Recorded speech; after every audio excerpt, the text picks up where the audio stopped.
Fica Café, el podcast de CREAP España. Presenta Antonio San José. ¿Qué tal? Un saludo. Bienvenidos a este nuevo Fica Café en el que vamos a hablar del talento. Vamos a hablar de algo tan importante como la aportación humana en las empresas. Vamos a hablar de las personas, el factor humano, que es lo más importante en cualquier compañía y lo que la distingue de su competencia. No cabe duda de que elegir bien a los directivos y responsables de una firma es algo fundamental para el desarrollo de la misma, y por eso cada vez los procesos de selección y de detección del talento son más exigentes, rigurosos y fiables. Los tiempos avanzan y las nuevas técnicas de inteligencia artificial se incorporan al sector de búsqueda de perfiles directivos para ofrecer una nueva dimensión en este campo. Y de todo ello, de innovación para elegir a los mejores, vamos a hablar hoy en nuestro podcast con Rocío Rufilanchas, que es vicepresidenta y socia de KGP. Bienvenida, Rocío. ¿Cómo estás? Buenos días, Antonio. Muchísimas gracias. Un placer estar aquí con vosotros. Pues igualmente, vamos a conocer cómo trabajáis y cómo ha cambiado el mundo de la búsqueda de talento en las organizaciones. Y con Rocío está también Eduardo Antunovic, que es Senior Partner y responsable en América Latina de KGP. Bienvenido, Eduardo. Muchas gracias, Antonio. Buenos días. ¿Cómo estás? Bien, muy bien. Gracias. Muy feliz de estar aquí y sin mascarilla, lo cual es fantástico. Sin mascarilla mientras grabamos. Luego nos la mientras ponemos otra grabamos. vez, porque aquí las normas son las normas. Bueno, vamos, Rocío, si te parece, a explicar a los oyentes de este podcast qué es KGP. Pues Kingsley Gate Partners es una compañía tremendamente orientada a ayudar a sus clientes en la atracción y en la retención de talento directivo en este caso, que es en el que nosotros estamos especializados, ¿no? Esta compañía nace hace 6 años en Estados Unidos con una vocación de acompañar a sus clientes en esa atracción del talento, pero sí que es cierto que en los últimos meses fundamentalmente hemos visto un incremento de la necesidad de nuestros clientes también en saber cómo acompañar a todo este talento directivo en una transición hacia una nueva realidad que hace que otros aspectos como son, por ejemplo, el realineamiento cultural de sus organizaciones tomen gran importancia, y nosotros pues estamos haciendo un esfuerzo con muchísima ilusión por acompañarles también en ese trayecto, ¿no? Entonces, no solo nos preocupa el que sean capaces de atraer a los líderes que necesitan, sino también el que sean capaces de desarrollar y adaptar a todos sus líderes a una nueva realidad para hacer evolucionar sus negocios hacia donde necesitan.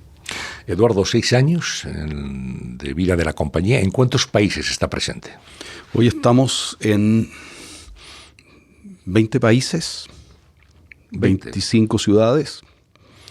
Básicamente en Norteamérica tenemos varias oficinas en Estados Unidos, tenemos 7 oficinas en América Latina, 2 oficinas en Europa y creciendo. Parte de los planes que tenemos en este momento es expandir nuestra presencia en Europa continental. Actualmente tenemos, además de Madrid, tenemos una oficina que está creciendo rápidamente en Londres, tenemos oficinas en Singapur, tenemos oficina en India. Creo que no me olvido de nada. Y Asia es otra geografía que en este momento está en crecimiento importante. ¿Con qué perfiles profesionales de la empresa? Dentro de la empresa, básicamente gente que viene del mundo de atracción de talento. Hay mucha gente que tiene una experiencia larga en temas de atracción de talento. Principalmente gente que tiene experiencias internacionales en esto. Yo te diría que si bien estamos geográficamente en distintos lugares, una característica de nuestros consultores es que tenemos la experiencia y la capacidad de poder operar en distintos mercados. Y es algo de lo cual no solamente estamos contentos y orgullosos, sino que además es parte de nuestro modelo de negocio. Funcionamos de esa manera. Es decir, si tenemos una oficina en Madrid, la oficina en Madrid tiene mucho que hacer y mucho que decir con lo que ocurre en América Latina, con lo que se hace en Londres, con lo que se hace en Estados Unidos, y participan en proyectos en distintos lugares. Te diría que es una característica en general de la gente con la cual nosotros contamos. El talento que atraemos es ese tipo de talento con experiencia internacional. Sí, quería preguntarte, Rocío, ¿cómo ha cambiado el mundo del headhunting en los últimos años? Es decir, la gente sabe que cuando una compañía necesita un perfil directivo, pues acude a una empresa de búsqueda de talento y se termina encontrando al candidato ideal, y eso lleva un proceso. Pero eso ha cambiado bastante con las técnicas de inteligencia artificial que vosotros aplicáis.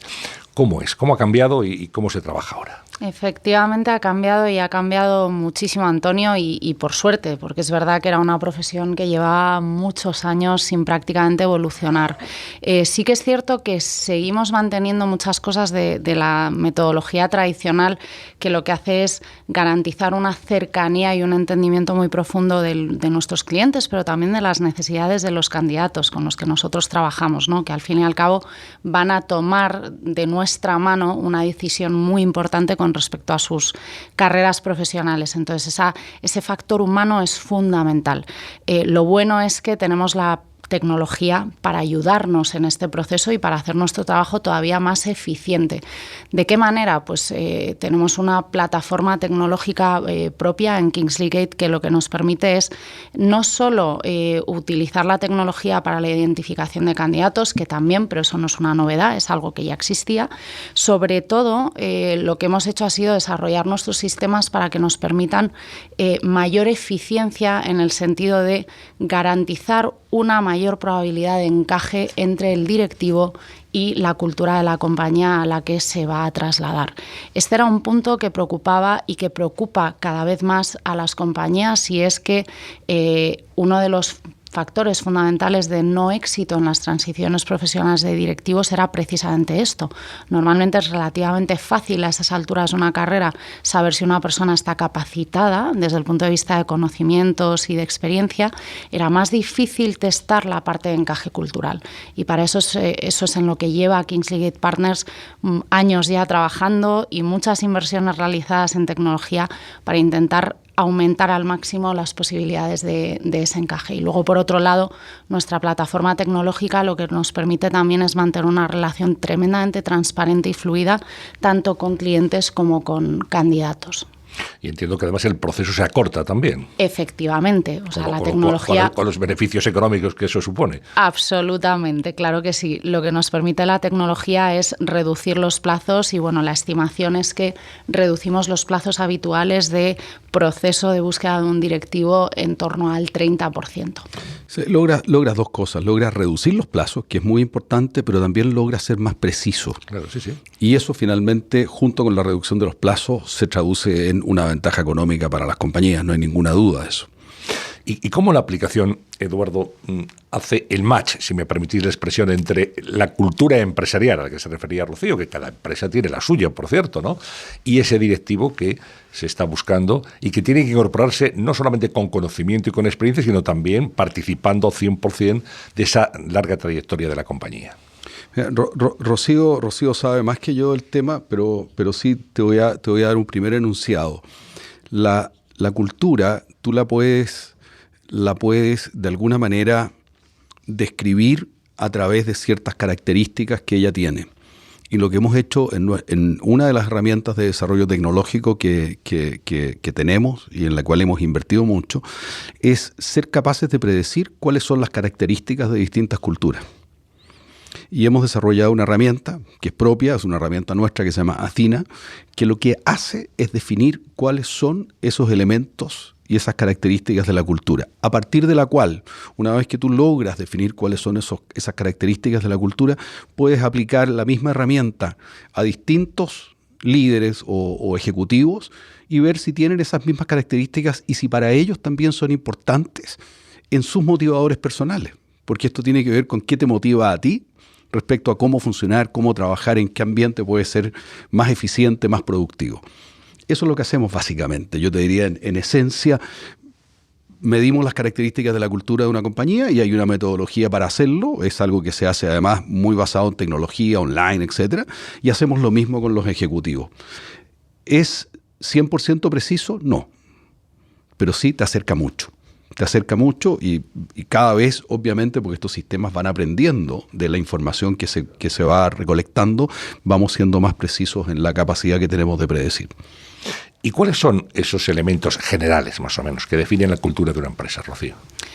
Pues mira, al final nosotros lo que hacemos y en lo que se basa Acina, que es esta herramienta, es en analizar cuáles son los comportamientos esperados por la compañía con respecto a sus empleados, ¿no?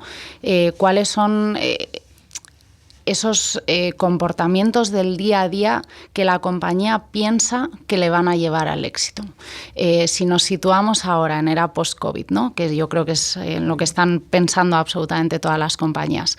Lo que nosotros estamos escuchando en todas nuestras conversaciones, tanto con compañías como con directivos, es que casi todas ellas están buscando ser más ágiles, ser más rápidas, ser más abiertas en su comunicación, más transparentes, ser más humanas, ser más cercanas. Bueno, pues ese tipo de comportamientos es lo que va a definir la cultura de la mayoría de las compañías a partir de ahora. Algunas ya lo tenían, otras lo están construyendo. Y eso es, por tanto, lo que van a requerir las compañías por parte de aquel talento que están considerando emplear y atraer a su entorno. De forma que ellos también se conviertan en motores de esa transición cultural que muchos están buscando. Contribuyendo sobre lo que está diciendo Rocío, hay un momento, y todos sabemos que una de las palabras más utilizadas en estos tiempos es transformación. Las compañías se están transformando. Y no se están transformando solo por el COVID, se venían transformando desde antes, el proceso solamente se aceleró. Y cuando las compañías se transforman, uno de los impactos más grandes en la transformación es el impacto en la cultura. Las culturas cambian, las culturas están cambiando. El tema es que ni siquiera hay seguridad hacia dónde está cambiando la cultura. Las compañías aún están explorando cuáles son los cambios de cultura necesarios para poder finalmente continuar atrayendo talento, que es el gran problema. El cambio de la cultura tiene que ver no solamente con ser más eficiente en los negocios, tiene que ver con cómo hago para atraer a quienes quiero tener en la organización. De hecho, nosotros estamos comenzando a trabajar ahora en un estudio que vamos a tener en 3 meses aproximadamente. Aproximadamente, sí. Exactamente alrededor de eso. ¿Qué le está pasando a las compañías en este proceso de transformación desde un punto de vista cultural y desde un punto de vista de su capacidad futura de atraer talento? Nos hablaba Rocío de las características de las empresas post-COVID. Entiendo también que ocurre lo mismo con los directivos, obviamente. Es decir, ya no se trata de fichar a una persona, es que sabe mucho, tiene mucha experiencia, es un fuera de serie en lo suyo, muy bien, pero como no tenga habilidades personales, de cercanía, de comprensión, de empatía, de gestión humana de las personas en sus problemas cotidianos, me parece que lo va a tener complicado, ¿no? Totalmente de acuerdo. Y bueno, se oye mucho hablar, ¿no?, del liderazgo post-COVID, que aquí, coincidiendo absolutamente con lo que decía Eduardo, no tiene solo que ver con COVID. Claro, COVID ha sido un catalizador. COVID, digamos, ha sido un catalizador. Esta era una tendencia que ya se venía viendo desde hacía un tiempo y lo que ha hecho ha sido acelerarlo absolutamente y quizás incluso determinarlo como más imperante todavía, ¿no? Al final, los líderes que se necesitan en este momento en las compañías son líderes, como decíamos antes, ¿no?, que necesitan ser mucho más comunicadores, mejores comunicadores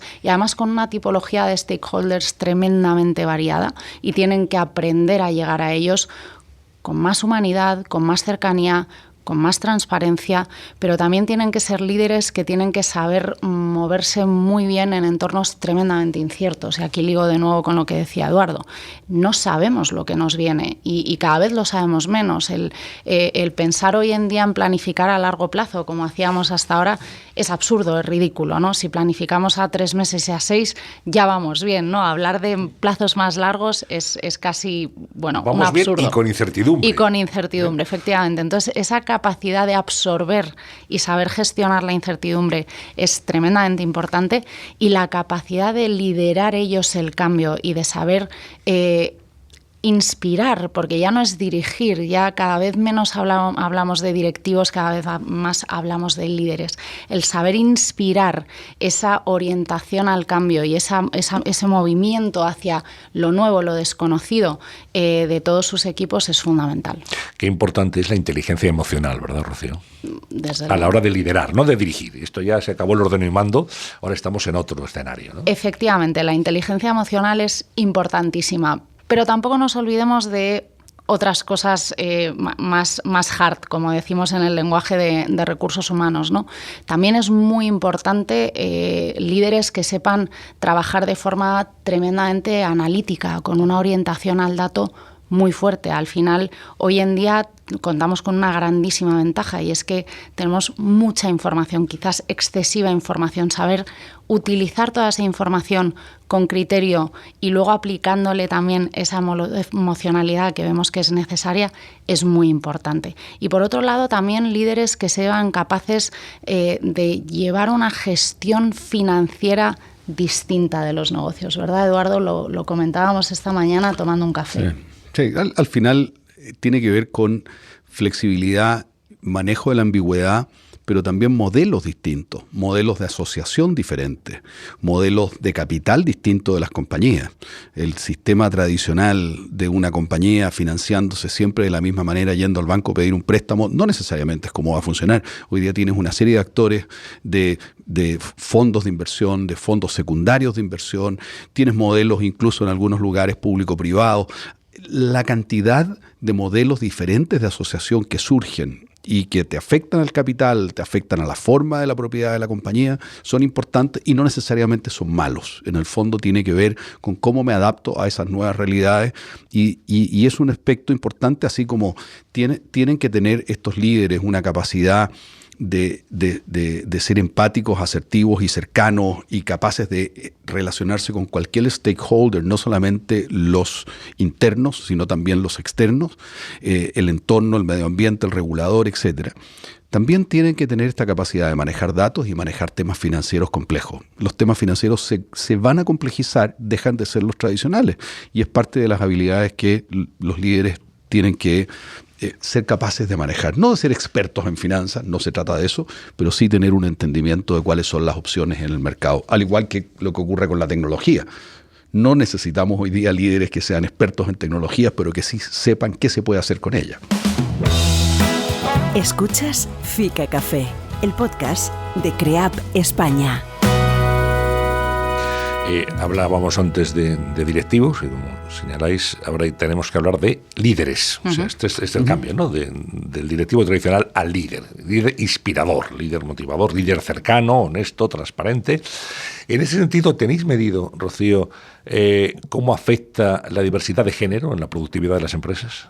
Bueno, no lo tenemos medido nosotros, lo tienen medido yo creo que la mayoría de las grandes compañías, ¿no? Y es absolutamente cierto que, y aquí me refiero a datos de McKinsey, ¿no? Por ejemplo, que las empresas con diversidad de género tienen un 15% más de probabilidades de generar rentabilidad que las que tienen equipos predominantemente masculinos, ¿no? Esta, de hecho, era una de las premisas de las que parte un estudio muy interesante que hicimos el año pasado con 400 directivas a nivel mundial para, bueno, pues un poco analizar cuáles son los factores de éxito de las mujeres líderes en el mundo entero, ¿no? Y también partimos de la base de que las empresas diversas superan a las que no lo son en un 21% en términos de EBITDA y un 27% en términos de creación de valor. Los hechos están ahí. Y es cierto que la diversidad de género en los equipos directivos es una grandísima preocupación de las compañías, precisamente por esta asociación con la creación de valor y con la generación de resultados. Y nosotros tenemos un foco tremendamente importante importante en este tema y de hecho, bueno, pues podemos decir, estamos orgullosos de decir que en España se nos empieza a reconocer como un socio importante y relevante en todo lo que tiene que ver con la atracción de talento directivo femenino y algunas de las búsquedas que nos han surgido recientemente ha sido precisamente gracias a eso, ¿no? Nosotros, a raíz de este proyecto que se llama Women in Business, que realizamos el año pasado en 10 países, pues tenemos muy localizado al talento femenino en distintos sectores, en distintas tipologías de empresas y lo conocemos bien y vemos clarísimamente la aportación de valor que tiene. Como toda la diversidad en general, no únicamente la de género, nosotros consideramos que la diversidad es fundamental. También la diversidad generacional, por ejemplo, es otro tema que nos preocupa. Es que de eso quería preguntar también, el llamado talento senior, ¿no? La generación silver, ¿no? Bueno, sí. Gente que puede aportar, después de una vida profesional plena, su experiencia, sus contactos, su visión, y de alguna forma también servir como líderes para los más jóvenes, para la formación, porque al final se estudia en las universidades, en las escuelas de negocio, pero también se aprende las profesiones en las empresas, ¿no? De una manera muy clara.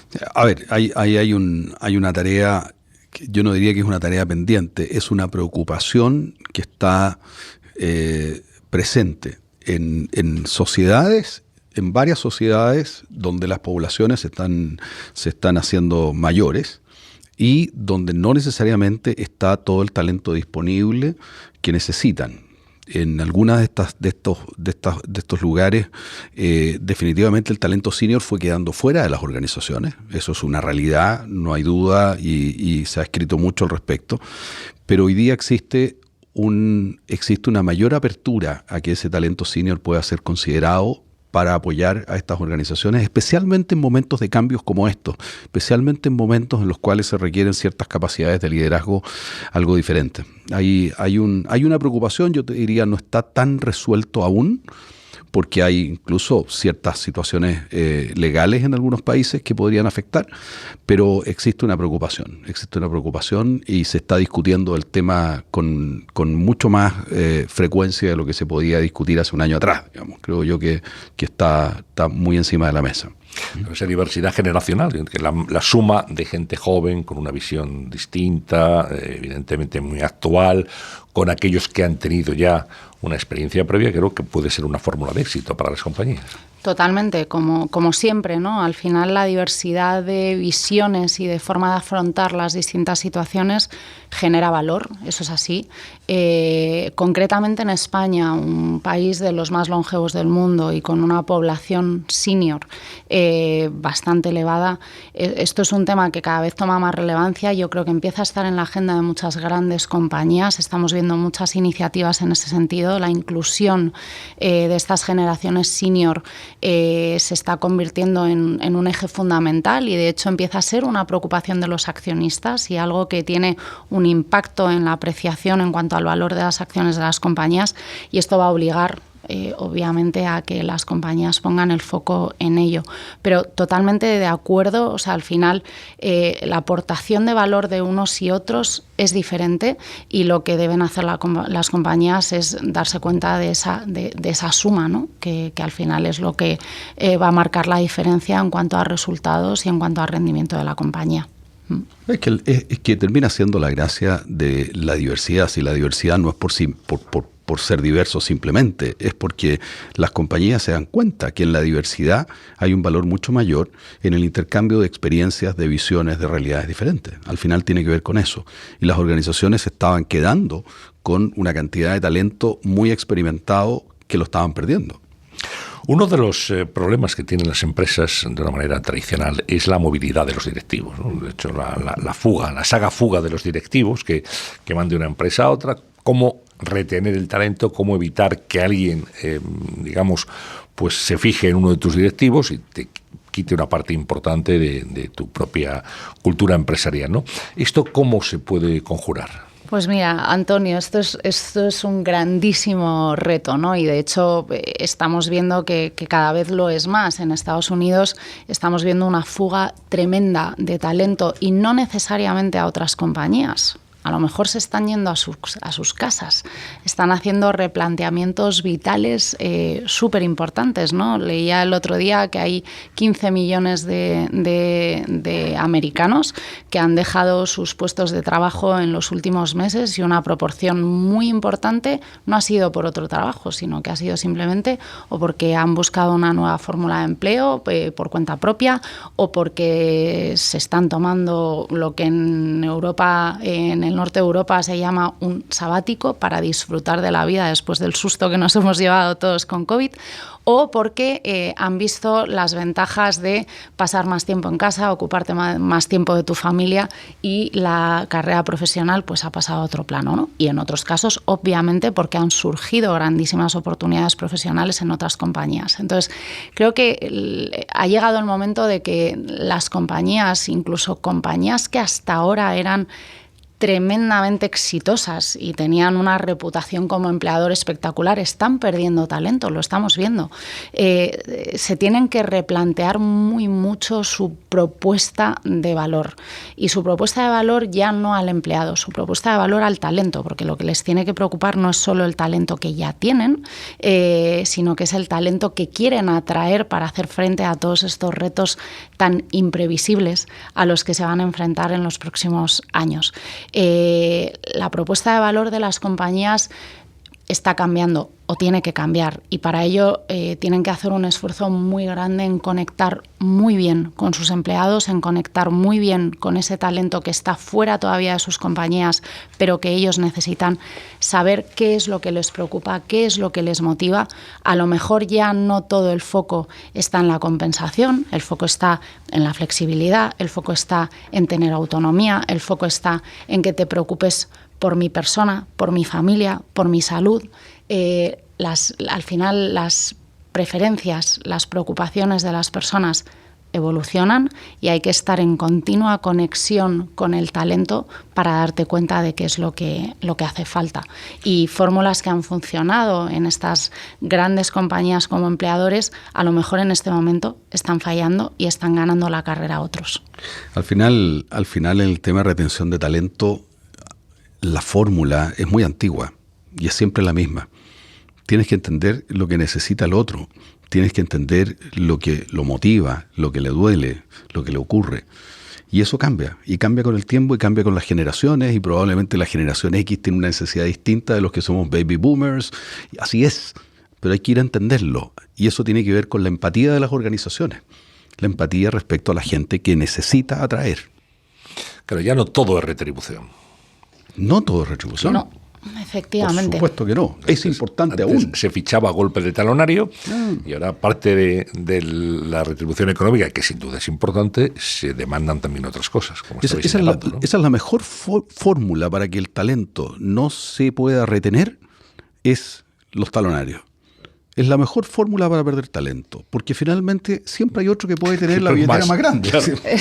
Totalmente. Y es más, últimamente nos encontramos con algunos líderes, que no directivos, que incluso se ofenden cuando están volviendo a la realidad post-COVID de sus compañías, y la única respuesta de las compañías es talonario. Es que te estoy pidiendo otra cosa y me estás dando únicamente dinero, cuando lo que me preocupa es otro tema. Curioso, el autoempleo también está muy presente, ¿no? Señalabas antes que la gente se va no solamente a otra compañía, sino que se va a lo mejor a su casa o se establece por su cuenta, ¿no? La marca personal es muy importante, y el autoempleo es una realidad cada vez con una mayor presencia. Sí, efectivamente, yo creo que esta realidad es más una realidad deseada en España, por distintos temas, que tampoco son los nuestros. Temas fiscales también. Exacto, y tampoco vamos a entrar. Sí, en Estados Unidos está muy avanzado. Estados Unidos, efectivamente. Y aquí efectivamente es un wishful thinking para mucha gente, ¿no? Exacto.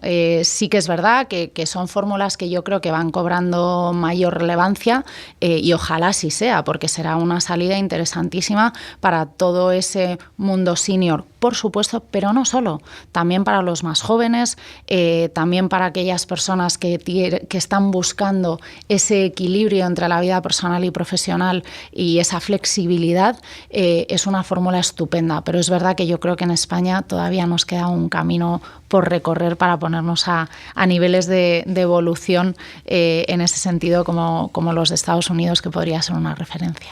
Hablabais antes de lo que le demanda el nuevo empleado a las compañías. Aparte de su retribución, pues esa atención a la persona, a lo que necesita, a su, digamos, bienestar emocional dentro de la organización.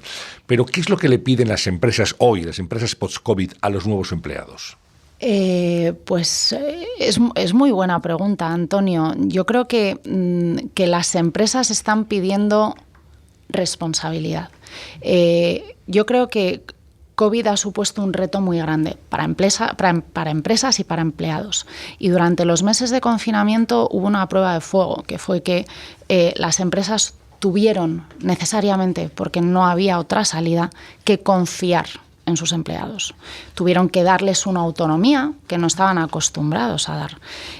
Y obviamente hubo empleados que reaccionaron mejor, hubo empleados que reaccionaron peor. Y todo esto se está viendo ahora que empezamos a volver a la normalidad.